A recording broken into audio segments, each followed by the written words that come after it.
નમસ્તે વિદ્યાર્થી મિત્રો, જ્ઞાનપથ શૈક્ષણિક સંકુલમાં આપનું હાર્દિક સ્વાગત છે. આજે આપણે ધોરણ 9 વિષય હિન્દી વિષયની અંદર આજે આપણે વ્યાકરણનો એક ટોપિક ભણવાના છીએ અને એ છે ભાવવાચક સંજ્ઞાએ. તો ભાવવાચક સંજ્ઞાએ કોને કહેવાય, તેના ઉદાહરણો અને તેની સમજૂતી આજે આપણે આ વિડીયોની અંદર મેળવવાના છીએ. तो शुरुआत करिए. संसार में तरह तरह के प्राणी, पदार्थ एवं स्थान पाए जाते हैं. हमारे मन में तरह तरह के भाव होते हैं. कहे छे कि आ दुनियाમાં अलग अलग प्रकारना प्राणीओ, पदार्थ અને अलग अलग સ્થળ આપણે જોઈએ છીએ, જોવા મળે છે. हमारे मन में तरह तरह के भाव होते हैं એટલે કે આપણા મનની અંદર અલગ અલગ પ્રકારના ભાવો હોય છે. प्राणियों में तरह तरह के गुण दिखाई देते हैं કે પ્રાણીઓમાં પણ अलग अलग આપણને ગુણો જોવા મળે છે. इन सारे प्राणियों, पदार्थों, स्थानों, गुणों और भावों का एक ना एक नाम अवश्य होता है. કે આ બધા જ પ્રાણીઓ, પદાર્થો, સ્થાન, ગુણ અને ભાવમાં એનું એકનું એક નામ તો એક અવશ્ય હોય છે. કે જેવી રીતે આપણે ઉદાહરણો જોઈએ તો એમાં છે મનુષ્ય, कुत्ता, सिंह, कबूतर. ये अलग अलग तरह के प्राणियों के नाम है કે આ બધાય પ્રાણીઓના નામ છે. જેમ કે મનુષ્ય પણ એક સામાજિક પ્રાણી જ છે. કૂતરો છે, સિંહ છે, કબૂતર છે, આ બધા. અને બીજા જોઈએ તો लकड़ी, पत्थर, गुड़, चीनी, पानी, तेल, ये तरह तरह के पदार्थों के नाम है कि આ બધા શું છે તો કે એ પદાર્થોના નામ છે. भारत, पूना, नासिक, अहमदाबाद, मुंबई, राजकोट, ये भिन्न भिन्न स्थानों के नाम है कि આ બધા સ્થળોના નામ છે. हंसी, खुशी, सुख, दुख, बचपन, गरीबी, ये तरह तरह के भावों, अवस्थाओं या दशाओं का नाम है कि આ બધા જે હસવું છે, આપણી અંદર જે ખુશી, આનંદ પ્રગટ થાય છે, આ બધા એક જાતનો ભાવ દર્શાવે છે. એ કોઈ સ્થળ, પ્રાણી કે પદાર્થ નથી. प्राणी, वस्तु, स्थान, भाव, गुण या दशा का नाम सूचित करने वाले शब्द को संज्ञा कहते हैं. કે જોઈએ તો પ્રાણી છે, વસ્તુ, સ્થાન છે, ભાવ છે, ગુણ છે અને તેની દશા, એના નામ જે દર્શાવવાવાળા શબ્દો છે એને શું કહેવાય છે? સંજ્ઞા. હવે આ તો આપણે જોઈએ સંજ્ઞા વિશેની માહિતી કે એ એક સૂચન કરતો શબ્દ છે. તો આ સંજ્ઞાઓના પ્રકાર કેટલા છે? હવે તેના પ્રકારો વિશેની આપણે સમજૂતી મેળવશું. संज्ञाओं को उनकी विशेषता के अनुसार 5 वर्गों में बांटा गया है. કે સંજ્ઞાને તેની વિશેષતા અનુસાર 5 વિભાગોમાં વહેંચવામાં આવ્યા છે. પહેલું છે જાતિવાચક સંજ્ઞા, વ્યક્તિવાચક સંજ્ઞા, ભાવવાચક સંજ્ઞા, સમૂહવાચક સંજ્ઞા, દ્રવ્યવાચક સંજ્ઞા યા પદાર્થવાચક સંજ્ઞા. આ બધા છે સંજ્ઞાઓના પ્રકાર. તો એમાંથી નંબર 1 જાતિવાચક સંજ્ઞા. તો જાતિવાચક સંજ્ઞા વિશેની માહિતી મેળવીએ कि कोने कहेवाय जातिवाचक संज्ञा. यह संज्ञा प्राणी या पदार्थ की पूरी जाति को सूचित करती है. क्या संज्ञा है ए प्राणी अथवा तो पदार्थनी पूरी जाति ने सूचन करे छे, पूरी जातिનું सूचन करे छे. जैसे मनुष्य, लड़का, लड़की, गाय, कुत्ता, बिल्ली, नदी, पहाड़, नगर, गांव, पेड़, पुस्तक आदि કે એની જાતિ દર્શાવતા શબ્દ છે, માટે તેને જાતિવાચક સંજ્ઞા એમ કીધું. बीजू छे व्यक्तिवाचक संज्ञा। यह संज्ञा किसी विशेष व्यक्ति, प्राणी, पदार्थ या स्थान का नाम सूचित करती है, जैसे राम, गांधी जी, अनिल, रामायण, गंगा, आबू, अहमदाबाद आदि। व्यक्तिवाचक संज्ञा एम कीधुं तो ए संज्ञानी अंदर के कोई व्यक्ति छे, प्राणी छे, पदार्थ, स्थळ आ बधाना नाम सूचन करे छे। के आपणे उदाहरणों आप्या के राम, गांधीजी, अनिल, रामायण, गंगा, आबू, अहमदाबाद वगैरे। तो आ बधाय व्यक्तिवाचक संज्ञाना उदाहरणों छे। त्यार पछी भाववाचक संज्ञा। हवे आपणो टॉपिक आव्यो भाववाचक संज्ञा। तो हवे भाववाचक संज्ञा कोने कहीए जोईए। यह संज्ञा भाव, अवस्था, गुण या दशा का नाम सूचित करती है। कि आ संज्ञा शेनु सूचन करे छे तो के आपणी अंदर रहेला जे भावो छे, आपणी जे अवस्था छे, गुण छे, दशा छे वगैरेनुं सूचन करे छे। जोईए के जेवी रीते हसवुं, खुश थवुं, सुख, दुख, बचपन, जवानी, बुढ़ापा, चतुराई, साहस, अमीरी, बीमारी आदि।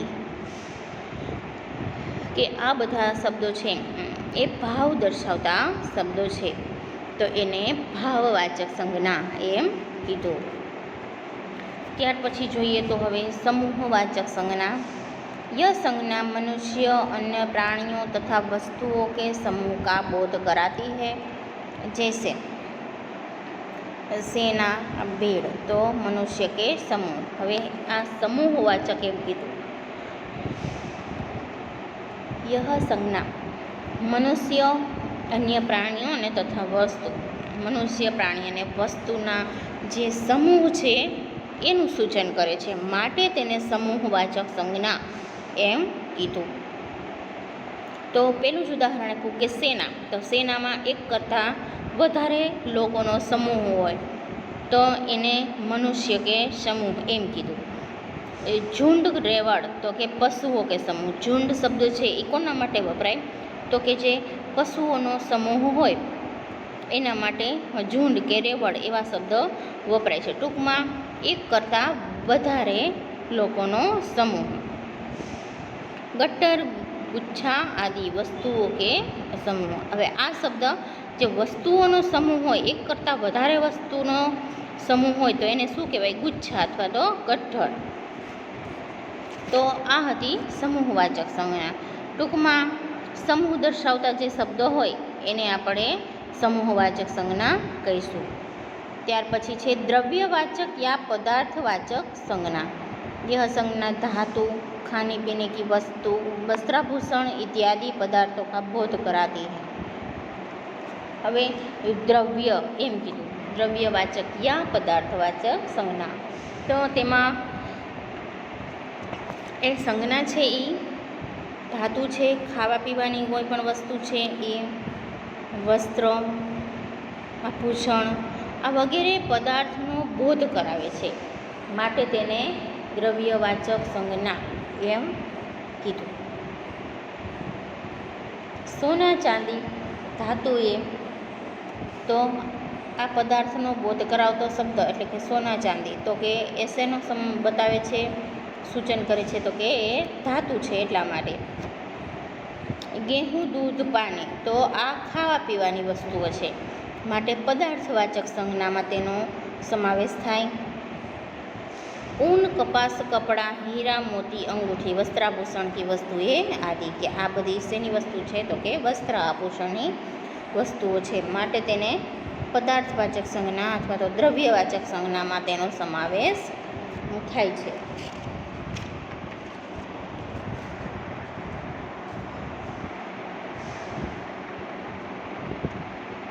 संज्ञा विकारी शब्द है, अर्थात लिंग और वचन के अनुसार संज्ञा के शब्दों में विकार परिवर्तन होता है। जैसे बकरा तो बकरे, बकरी तो बकरिया।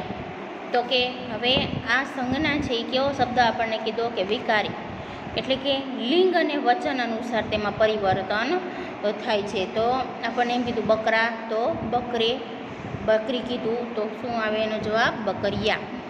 હવે આપણે સંજ્ઞાઓ જોઈ, પણ એના અલગ અલગ જાતના પ્રકારો વિશે આપણે એની સમજૂતી મેળવી કે સંજ્ઞા કેટલા પ્રકારની હોય છે. હવે એમાંથી આપણે એક ટોપિક લેવાનો છે, એ છે ભાવવાચક સંજ્ઞા. તો હવે ભાવવાચક સંજ્ઞાની આપણે થોડી ટૂંકમાં માહિતી આપણે પહેલાં મેળવી. હવે અહીં શું છે તો કે વિસ્તૃતમાં માહિતી છે, તો હવે આપણે એ જોઈશું. ऊपर संज्ञा के 5 प्रकारों का परिचय दिया गया है, किंतु पाठ्यक्रम में केवल भाववाचक संज्ञा है કે આપણને આગળ તો એના 5 પ્રકારો બતાવવામાં આવ્યા, પણ આપણે શું ભણવાનું છે એમાંથી ભાવવાચક સંજ્ઞા. તો ભાવવાચક સંજ્ઞા કોને કહીશું, કેવી રીતે એની ઓળખ થાય, તો એ જોઈશું.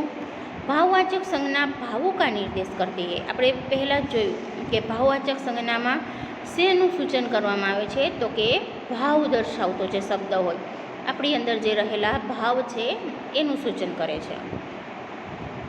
भावों को हम केवल अनुभव कर सकते हैं, देख या छू नहीं सकते. કે આપણે માત્ર તેનો અનુભવ કરી શકીએ છીએ, તેને અડી શકતા નથી, એનો સ્પર્શ કરી શકતા નથી.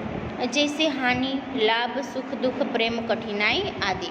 કે આપણને ઉદાહરણો આપ્યા કે હાનિ એટલે કે નુકસાન થવું, લાભ, સુખ, દુઃખ, પ્રેમ, કઠિનાઈ એટલે કે મુશ્કેલી વગેરે. તો આપણને એમ કીધું કે આપણે એને સ્પર્શી શકતા નથી, તો આપણે સુખ દુઃખ આ બધાનો આપણે સ્પર્શ કરી શકીએ છીએ નહીં, તો એને આપણે કહીશું ભાવવાચક એટલે કે ભાવ. भाववाचक संज्ञा के अंत में प्रायः ता, पन, आई आदि प्रत्यय आते हैं, जैसे नम्रता, बचपन, पढ़ाई आदि. કે ભાવવાચક સંજ્ઞામાં અંતમાં એટલે કે તેના અંતમાં, શબ્દના અંતમાં કેવા શબ્દ આવે, તો કે તા, પન, આઈ વગેરે પ્રત્યયો આવે છે. જેવી રીતે નમ્રતા, બચપન, પઢાઈ वगैरह. जातिवाचक संज्ञा और भाववाचक संज्ञा की पहचान करते समय अक्सर गलती हो जाती है, याद रखिए. जातिवाचक संज्ञा जिन्हें हम देख या छू सकते हैं, उन प्राणियों और वस्तुओं की पूरी जाति का निर्देश करती है. કે ભાવવાચક સંજ્ઞા અને જાતિવાચક સંજ્ઞા આ બંનેમાં આપણે ક્યારેક ક્યારેક ભૂલ ખાઈ જતા હોઈએ છીએ. તો જાતિવાચક સંજ્ઞા આપણને એમ કીધું કે આપણે જે એનો સ્પર્શ કરી શકીએ છીએ, ને ભાવવાચક સંજ્ઞામાં એવા શબ્દો હોય છે કે જેનો આપણે સ્પર્શ કરી શકતા નથી, માત્ર તેની જાતિનો જ નિર્દેશ કરે છે. भाववाचक संज्ञाएं बनाना एम कीधु. जो जातिवाचक संज्ञा विशेषण या क्रिया से भाववाचक संज्ञाएं बनती है. भाववाचक संज्ञा बनाने से पहले जातिवाचक संज्ञा विशेषण या क्रिया में उचित प्रत्यय लगाया जाता है. तो એ છે વિશેષણથી આ સંજ્ઞાઓ બનતી હોય છે. એના ઉદાહરણો પણ આપણે જોઈએ.